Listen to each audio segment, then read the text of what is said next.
20 doctors stood around the bed. Some of them had flown in from other countries. Specialists in immunology, neurology, hematology, infectious disease, genetics, and internal medicine. Combined, they had over 340 years of medical experience. Combined, they were billing the family $47,000 per day. Combined, they had no idea what was killing the 19-year-old boy in room 814. Louis Cecil had been admitted to Mercy Sinai Medical Center in Philadelphia 12 weeks earlier. He arrived with fatigue and joint pain. By week 3, he couldn't walk. By week 6, his kidneys were failing. By week 9, he was on dialysis.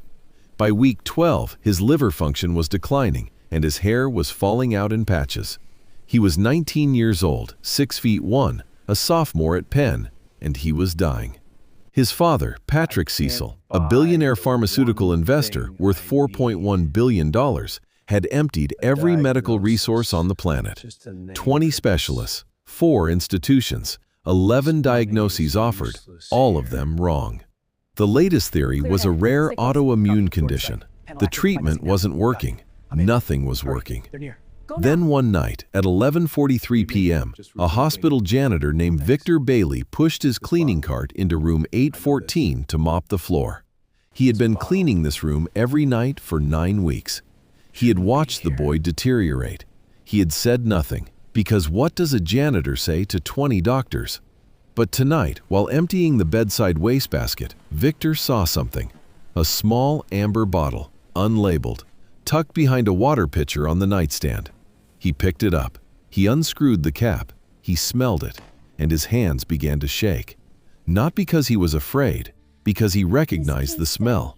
He had smelled it before, 5 years ago, in a hospital just like this one, standing over his own daughter's bed, watching her lose her hair, watching her kidneys fail, watching doctors run every test in the book, while a $4 bottle of herbal drops from a flea market slowly poisoned her with thallium. Victor put the bottle down. He pulled out his phone.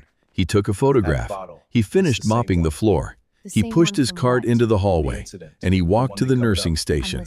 "I need to talk to someone about the patient in 814. The nurse looked at him, at his gray coveralls, at his mop, at his name tag. V. Bailey, Environmental Services. "Sir, your housekeeping. You can't. I know what's killing that boy, and if nobody listens to me tonight, he'll be dead by Friday." What happened next, and what Victor Bailey knew that 20 doctors didn't, is the reason a 19-year-old boy is alive today. And the answer was never in a blood panel or a biopsy. It was in an amber bottle that cost $4 and smelled like almonds. Pause for 2 seconds and help me do something fun. Comment your city and country. I want to see how global this community really is, and I am looking for the 2 viewers watching the farthest apart today, so I can pin the winner. Now back to the story, because things are about to get very interesting. Victor Bailey had not always been a janitor.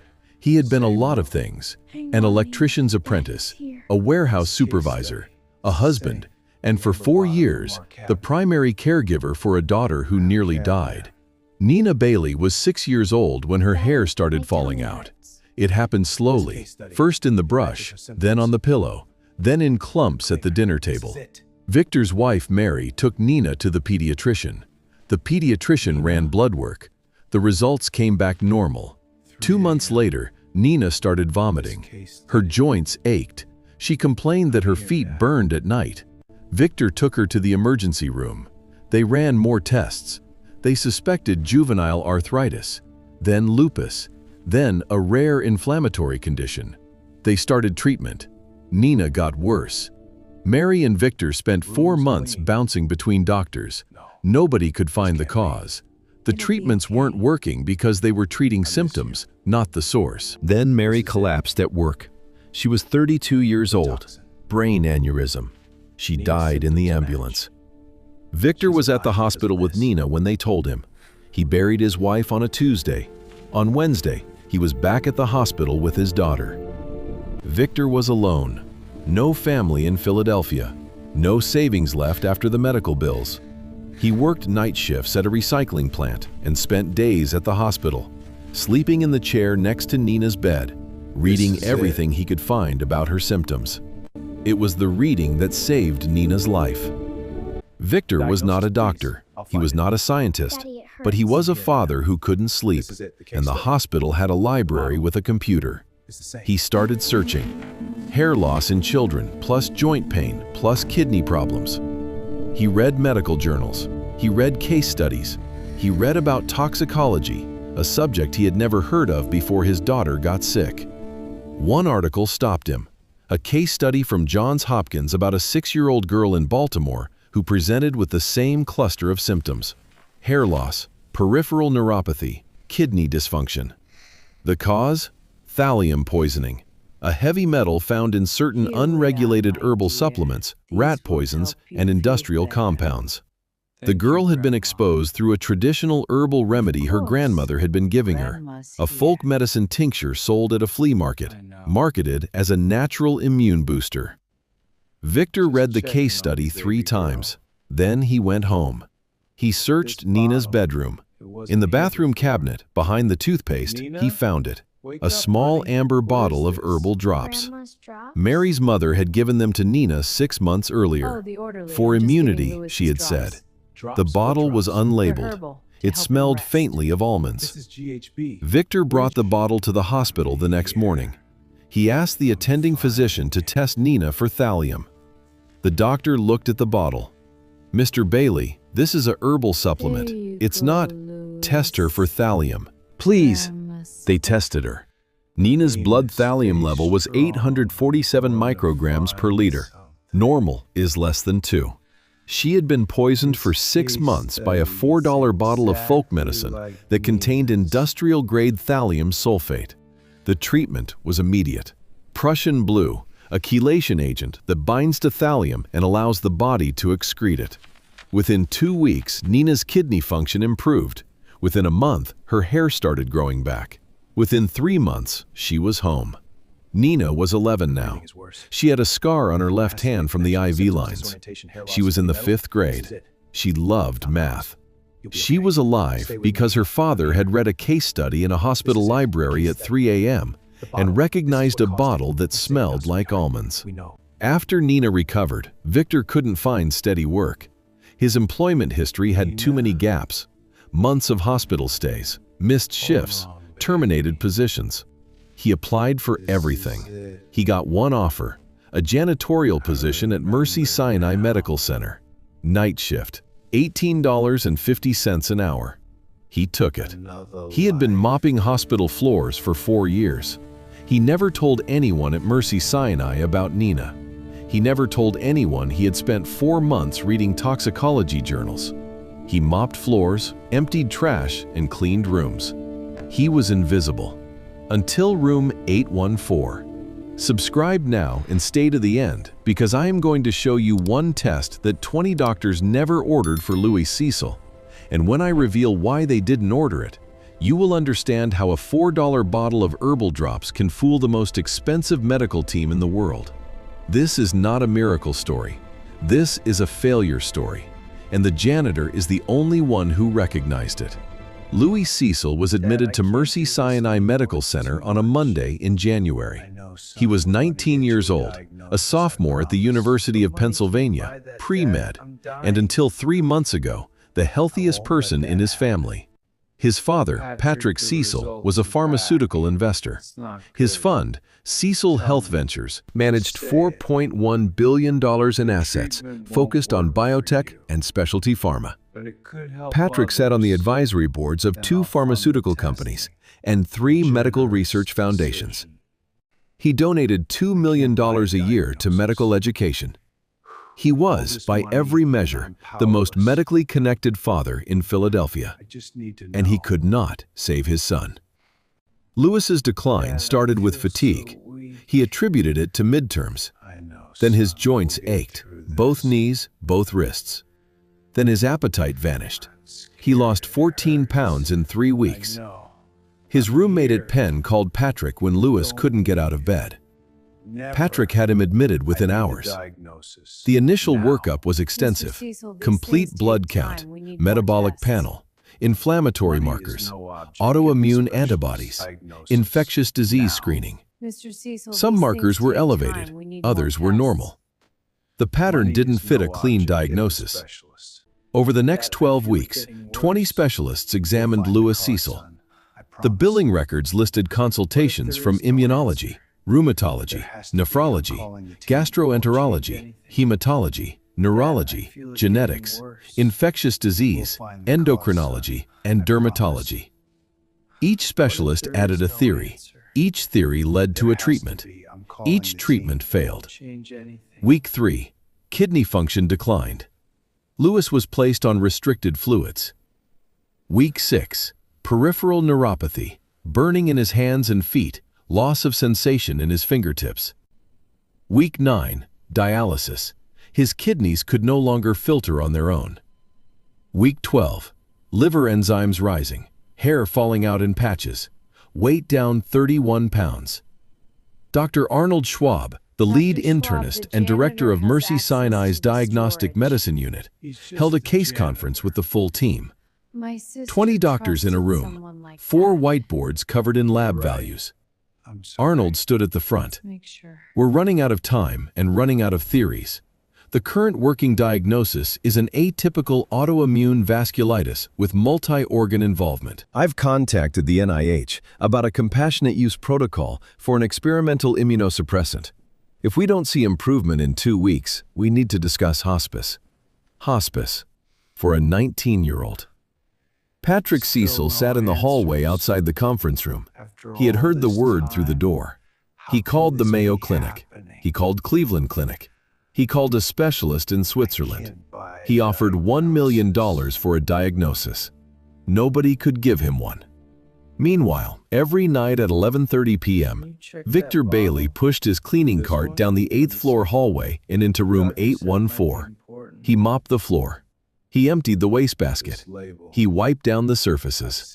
He worked quietly, the way janitors work in hospital rooms at night, around IV poles and monitors and the sound of machines keeping someone alive. Victor noticed things. He noticed because he had lived in a hospital room for 4 months with his own daughter. And when you live in a hospital room, you notice things that visitors and doctors don't. He noticed that Louis's hair was falling out in the same pattern Nina's had. Not evenly, but in patches along the temporal and occipital regions.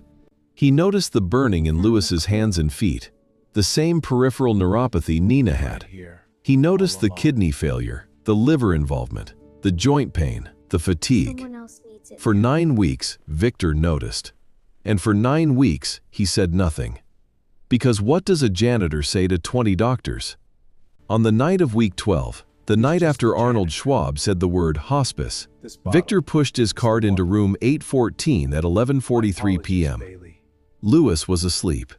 The monitors beeped. The room smelled like antiseptic and something else, something faint under the sterile surface, something that smelled like almonds. Victor emptied the wastebasket. He wiped down the nightstand. And behind the water pitcher, tucked against the wall, he saw it. A small amber bottle. No label. A black screw cap. The same size, the same shape, the same amber glass as the bottle he had found in Nina's bathroom cabinet 5 years ago. His hand stopped. He picked it up. He unscrewed the cap. The smell hit him. Faint, bitter, almond adjacent. The smell that had lived in his memory for 5 years. The smell that had almost killed his daughter. The smell of thallium sulfate dissolved in a liquid medium. Victor looked at the bottle. He looked at Louis, 19 years old, 31 pounds lighter than when he arrived, hair falling out, kidneys failing, nobody in the building able to explain why. He looked at the nightstand. There was a small bag beside the water pitcher, a cloth pouch with a drawstring. Inside, 3 more amber bottles, identical to the first, each unlabeled, each sealed. Victor opened the pouch. There was a business card inside. Dr. Chang's Natural Wellness, Holistic Health for the Modern Family. No medical license number, no pharmacy registration, an address in Chinatown. Victor had seen this before. Not this specific product, this pattern. An unlabeled supplement, a natural remedy. A well-meaning family member who brings something to the hospital because the doctors aren't working and they want to help. In Nina's case, it was her grandmother. In Louis's case, Victor didn't know who. But he knew the bottle, and he knew the smell. He placed the bottle back on the nightstand. He pulled out his phone. He photographed the bottle, the pouch, the business card, and the other 3 bottles. He finished cleaning the room. He pushed his cart into the hallway. He walked to the nursing station. Blair Preston, the head ICU nurse, was on duty. She was 42, had worked at Mercy Sinai for 14 years, and was the one member of the 8th floor staff who acknowledged the janitorial team by name. She had said, "Good evening, Victor," every night for 4 years. She was the only person in the building who knew he existed. "Blair, I need to talk to you about the patient in 814. Good evening, Blair Victor. looked up. She saw his face. She saw the phone in his hand. She saw something she had never seen in Victor Bailey's eyes in 4 years. What about Urgency. What is I'll it? check. There's a bottle on the nightstand, amber glass, no label.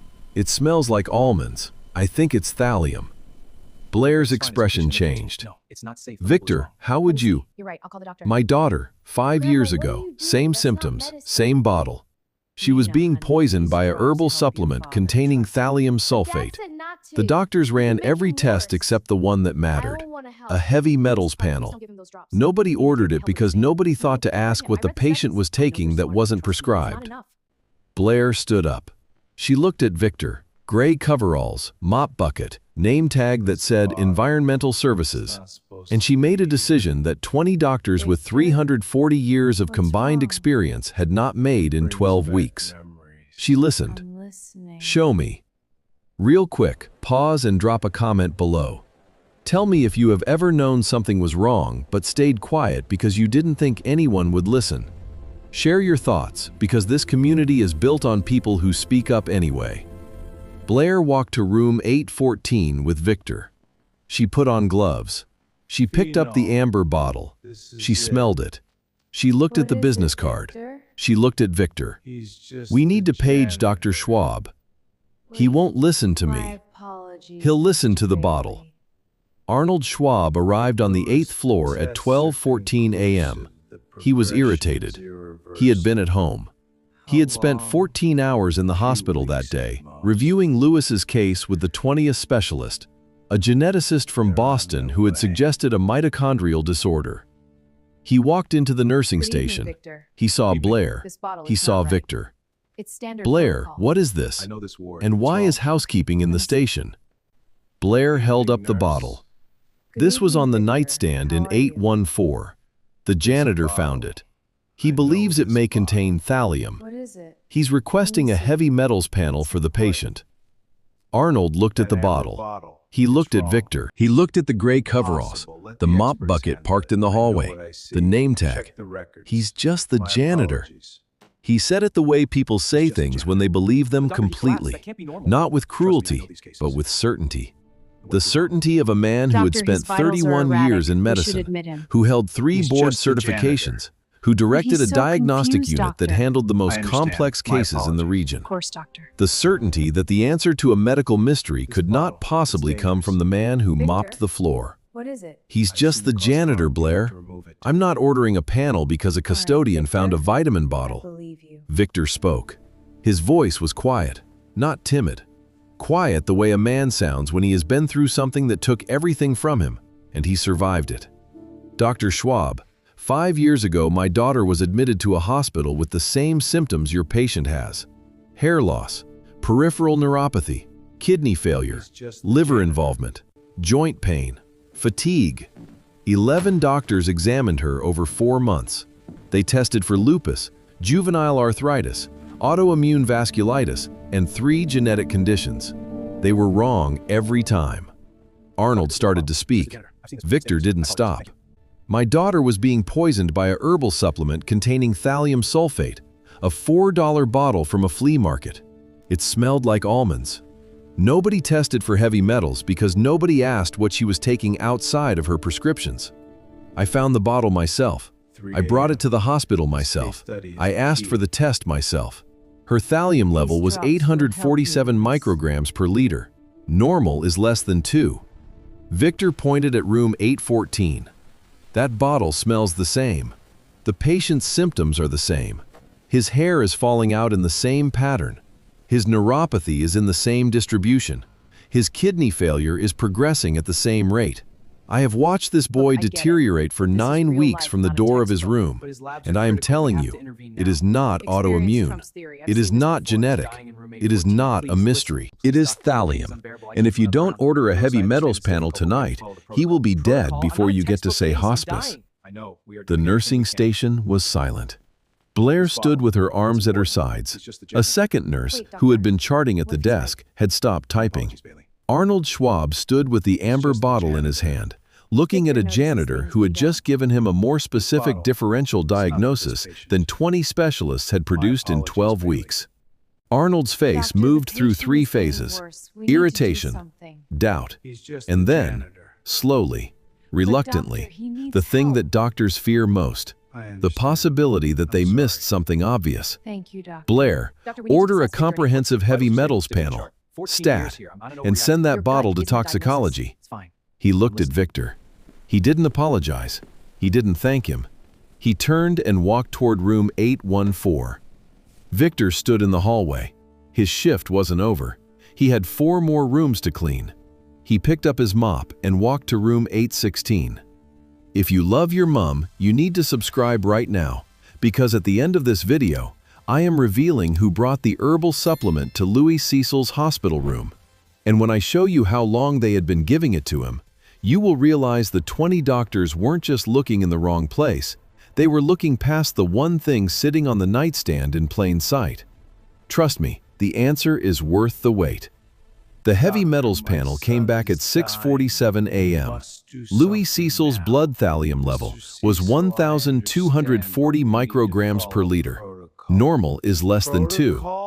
He had been accumulating thallium in his system for approximately 14 weeks, 2 weeks before his hospital admission. The toxicology report on the amber bottle came back at 9:15 a.m. The contents: a liquid herbal compound containing concentrated thallium sulfate at 340 parts per million, over 170 times the maximum trace level considered safe for human consumption. The compound also contained arsenic and lead at elevated but subclinical levels. It was manufactured with no regulatory oversight, no quality control, and no ingredient disclosure. Arnold Schwab read the results in his office. He sat in his chair for 4 minutes without moving. Then he called Blair Preston. Who brought the bottles into the room? Blair checked the visitor log. Room 814 had restricted access. Only family and approved visitors. The log showed 3 regular visitors: Patrick Cecil, daily; Patricia Cecil, Patrick's wife, Louis's stepmother, 3 times a week; and Louis's maternal grandmother, Sun Yi Park, twice a week. Blair called Patrick Cecil. Patrick was in the hospital cafeteria. He arrived on the 8th floor in 3 minutes. Mr. Cecil, we've identified the cause of your son's illness. His blood contains extremely high levels of thallium, a toxic heavy metal. The source is a herbal supplement that was found on his nightstand. Do you know who brought it? Patrick's face went white. That's from Sun Yi, my late wife's mother. She's been bringing Louis traditional herbal remedies since he was a child.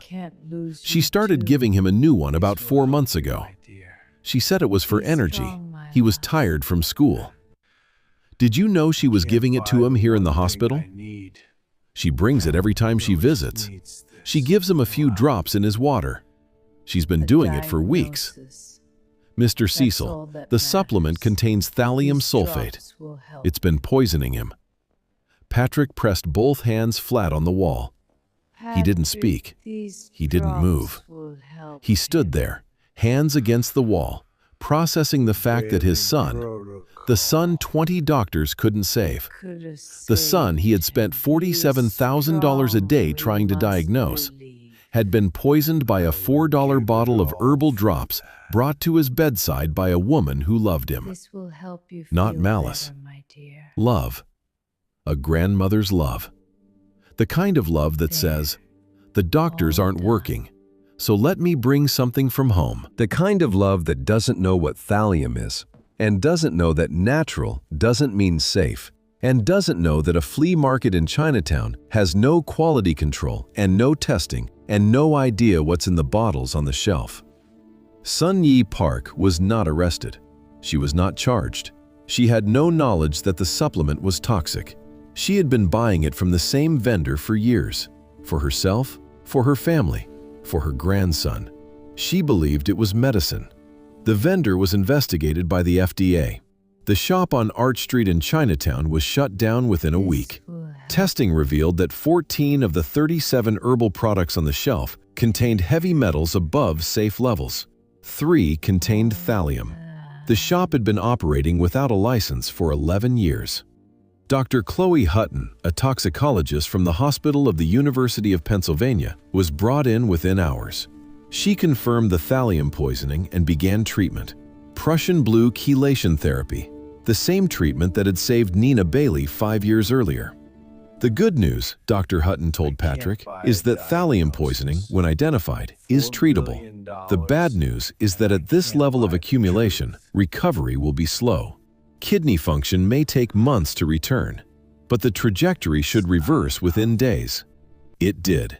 Within 72 hours of the first Prussian blue dose, Lewis's thallium levels began dropping. Within a week, his liver enzymes stabilized. Within 2 weeks, he was off dialysis. Within a month, his hair started growing back, first as fuzz, then as the dark curls he had before. Victor Bailey heard about the results the way janitors hear about things, from Blair at the nursing station on a Tuesday night during his shift. The chelation is working. His thallium is down to 380. He's going to make it. Victor didn't celebrate. He didn't pump his fist. He leaned against the counter and exhaled.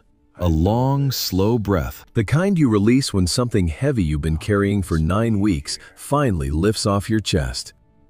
"That's good," he said. "That's more than good, Victor. You saved his life." "I didn't save his life. I recognized a bottle."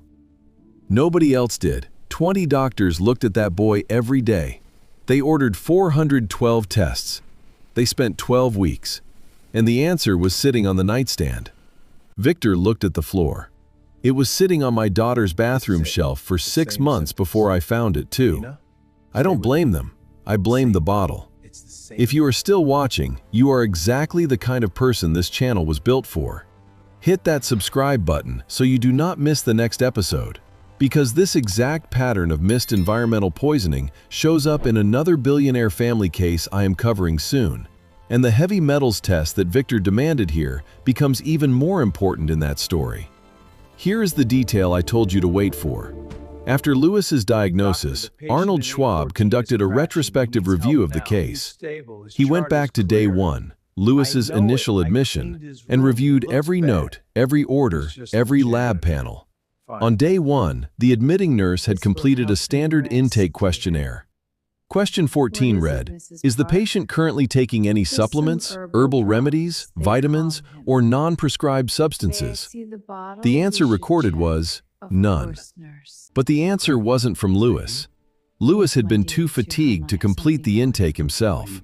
The questionnaire was filled out by Patrick Cecil, who didn't know about the herbal drops. Sun Yi had been giving them to Lewis directly, a few drops in his water, every morning, without telling anyone. Lewis didn't mention them because he didn't think of them as medicine. He thought of them as tea. The intake questionnaire, the one form that could have pointed every doctor in the right direction from day 1, was filled out by the wrong person. And the one person who knew about the drops, the grandmother, was never asked. 20 doctors, 412 tests, $47,000 per day, 12 weeks. And the answer was a conversation nobody had with a 71-year-old grandmother who visited twice a week, sat by her grandson's bed, and put drops in his water because she believed they would help. Arnold Schwab added one change to Mercy Sinai's intake protocol. It was small, it was bureaucratic, and it may be the most important thing he ever did. New policy. All intake questionnaires for patients with undiagnosed multi-system illness must include a direct interview with every regular visitor. not just the patient and next of kin, specifically asking about supplements, herbal remedies, traditional medicines, and any substances administered outside of the medical team's knowledge. The protocol was named the Bailey Protocol. Arnold named it himself. He didn't ask Victor's permission. He didn't call him to announce it. He printed the policy, walked to the 8th floor at 11:30 p.m. on a Thursday night, and handed it to Victor while Victor was mopping the hallway outside room 814. This is the new intake policy. I named it after you. Victor read the first page. He saw his name. He looked at Arnold. You didn't have to do that. I know. But 12 weeks ago, you told me to order a heavy metals panel. I said, he's just the janitor. I was wrong. And I want every doctor who uses this protocol to know where it came from. Arnold extended his hand.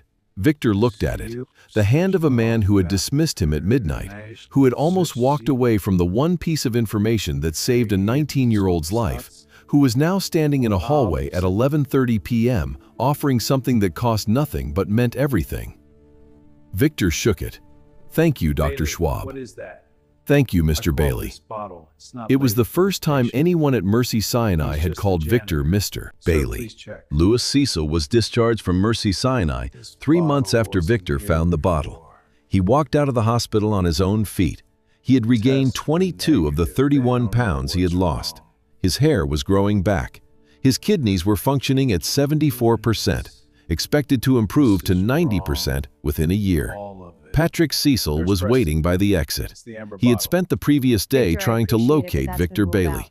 He had asked Blair Preston. Blair had given him Victor's shift schedule. Patrick found Victor in the basement supply room at 10 p.m., refilling his cleaning cart.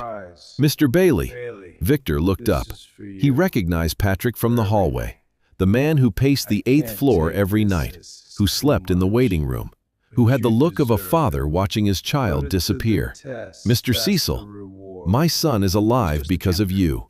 Your son is alive because Blair listened and Dr. Schwab ordered the test. Patrick shook his head. My son is alive because a janitor recognized a bottle that 20 doctors walked past every day for 9 weeks.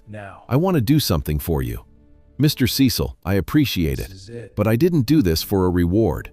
I did it because my daughter was in that bed once, and nobody listened until I found the bottle myself. I didn't want another father to lose what I almost lost. Patrick reached into his jacket. He pulled out an envelope. This is a check. I'd like you to have it. How much? Enough to change your life. Victor looked at the envelope. He didn't open it. Mr. Cecil, I make $18.50 an hour. I have a daughter in the 5th grade. She's alive because I read a case study in a hospital library at 3 a.m. and recognized a smell. Your son is alive because I smelled the same thing in his room. I didn't do anything extraordinary. I did what any father would do. I paid attention. He paused. But if you want to do something, don't give the money to me. Put it into testing. Fund a program that screens herbal supplements sold in unregulated markets. Test the bottles. Label the poisons. So the next grandmother who walks into a shop and buys something for her grandchild's energy doesn't accidentally buy thallium. Patrick looked at the janitor in the basement supply room. He looked at the cleaning cart, the mop bucket, the gray coveralls. He looked at a man who made $18.50 an hour and had just turned down a check that would have changed his life because he wanted to save somebody else's daughter. I'll fund it, Patrick said. What do you want to call it? Victor thought for a moment. The Nina Bailey Safe Supplements Initiative. After my daughter. She's the reason I knew what that bottle was. Patrick nodded. He shook Victor's hand. He walked out of the supply room. The initiative was funded at $8 million in its first year. It partnered with the FDA and 3 university toxicology programs to test and catalog unregulated herbal products sold in open markets across 12 cities. In its first 18 months, the program identified 214 products containing heavy metals above safe levels, including 47 containing thallium. Each product was pulled from shelves. Each vendor was notified. Each market was tested. The number of thallium poisoning cases reported in the Philadelphia metropolitan area dropped by 68% in the 2 years following the program's launch. Nina Bailey visited the program's lab on its first anniversary. She was 12 now. She had her father's eyes and her mother's smile. A smile Victor saw in photographs because Nina couldn't remember it in person. Nina looked at the testing equipment. She looked at the rows of amber bottles lined up for analysis. She looked at a poster on the wall, the program's logo with her name on it. "Dad, these are the bottles? These are the bottles. Like mine? Like yours?" Nina was quiet for a moment. Then she said, "So because I got sick, other kids don't have to." Victor knelt beside his daughter. He held her hands, the hands with the IV scar on the left one, the hands of a girl who had almost died at 6 and was now standing in a lab named after her at 12. "That's exactly right." "Good," Nina said. "That's worth it." Victor held his daughter. He held her the way he had held her in the hospital room 5 years ago, tight, long, the grip of a man who knows what it costs to almost lose someone, and the weight of knowing that the thing that nearly killed her is now the thing saving others. That night, Victor clocked in at Mercy Sinai at 10 p.m. He filled his cart. He pushed it down the 8th floor hallway. He mopped room 814, a different patient now, a different family, a different story. The nightstand was clean. The wastebasket was empty. The room smelled like antiseptic. He finished mopping. He moved to room 816. Same floor, same hallway, same routine. But on the wall by the nursing station, next to the fire extinguisher and the hand sanitizer dispenser, there was a small framed document. The Bailey Protocol, printed, laminated, dated. His name, in a hospital, on a wall. Victor walked past it every night. He never stopped to read it. He already knew what it said. It said, "Ask the grandmother." 20 doctors examined Louis Cecil. They ordered 412 tests. They billed $47,000 per day. They flew in specialists from 4 institutions. They proposed 11 diagnoses. They started treatments that didn't work. They discussed hospice for a 19-year-old boy. And the answer was on the nightstand, a $4 bottle, unlabeled, smelling faintly of almonds. A janitor found it, not because he had medical training, not because he had access to labs or scanners or diagnostic databases. He found it because 5 years earlier, the same bottle had nearly killed his daughter. And when you almost lose your child to something you can smell but can't name, you never forget that smell. It lives in your memory the way fear lives in your body. Permanent, involuntary, and exact. Victor Bailey walked into a nursing station at midnight and told a doctor what was killing his patient. The doctor said, "He's just the janitor." 4 words that almost cost a boy his life. Because just the janitor means not worth listening to. And in a hospital, not being listened to is the most dangerous diagnosis of all. But a nurse listened. A test was ordered. A bottle was analyzed. And a 19-year-old boy who was 12 weeks from dying walked out of a hospital because a man making $18.50 an hour recognized a smell from the worst night of his life. The most expensive medical team in Philadelphia couldn't find what a janitor found with his nose. Because medicine, for all its power, sometimes forgets the simplest question. What is the patient taking that we didn't prescribe? Victor Bailey asked that question, not with a test, not with a scan, with a memory. The memory of a father who once stood over his own daughter's bed, holding a bottle that smelled like almonds, and said the words that every parent dreads and every doctor should hear. "I know what this is. I've seen it before. And if you don't listen to me, this child will die." He said it. They listened. And a boy lived. Some people think healing requires a degree. Victor Bailey proved it requires something older and simpler, a father's memory. And the courage to speak when nobody thinks you have anything to say. Click the video on your right to see the 3 other corporate espionage cases where self-representation destroyed billion-dollar companies, the legal loopholes they exploited, and the one statute that changes everything.